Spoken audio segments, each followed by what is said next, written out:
Now, WDSU first warning weather and more of the same's continued. Island View Casino Cam, quiet out right now. We still look at dark clouds behind us, maybe trying to develop a storm or two. But we look at radar and really it's a whole lull in the storm activity right now. We got a big one right over the West Metro earlier in the day. In fact, a record maker that I'll show you here in a bit.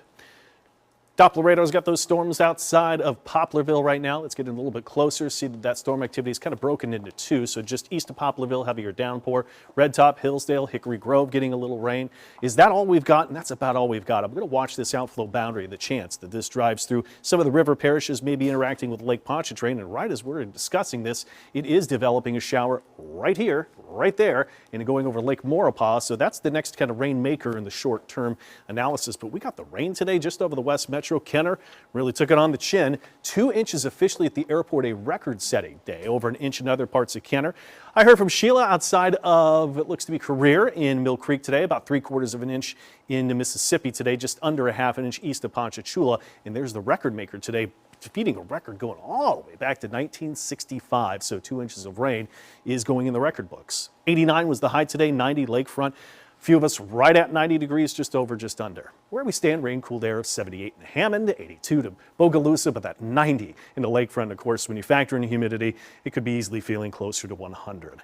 So here's kind of the bigger picture for us. We've got that stalled front still. Now an extra added plume of tropical humidity, even higher humidity. They'll help to enhance rain chances over the next couple of days.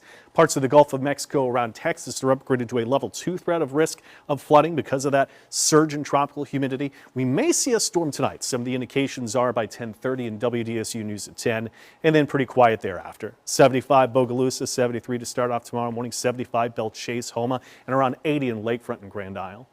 Now, scattered storms here. This is just kind of a guide. It's not truly gospel here to show you exactly where the storms will be, but we know that we've got scattered storms likely, and that will also mean locally heavy rain and the potential for flooding. For us, it'll be a low-level risk, level 1 out of 4 different categories, called that marginal risk, but it's still there. So anytime we got these storms, got to be prepared for it, and that heavy rain potential and maybe flash flooding in those streets filling up with rain.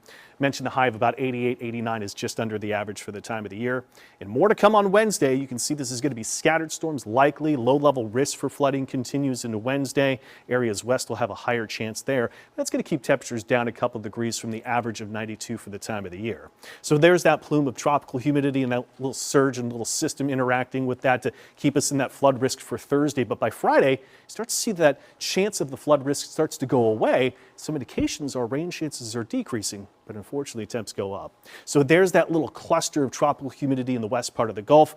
We don't see a whole lot here. Bermuda high still in play here, keeping things going south, but Saharan dust still keeping things inactive in the central Atlantic, so we don't have any tropical activity forecast over the next 7 days, which has still been very, very good news. WDSU first warning weather 7-day forecast. Likely storms the next 2 days. Threat for heavy rain and flooding. As rain chances go down slightly, we'll see those temperatures heading up. Stay with us. WDSU News at 6. We'll make a return right after this.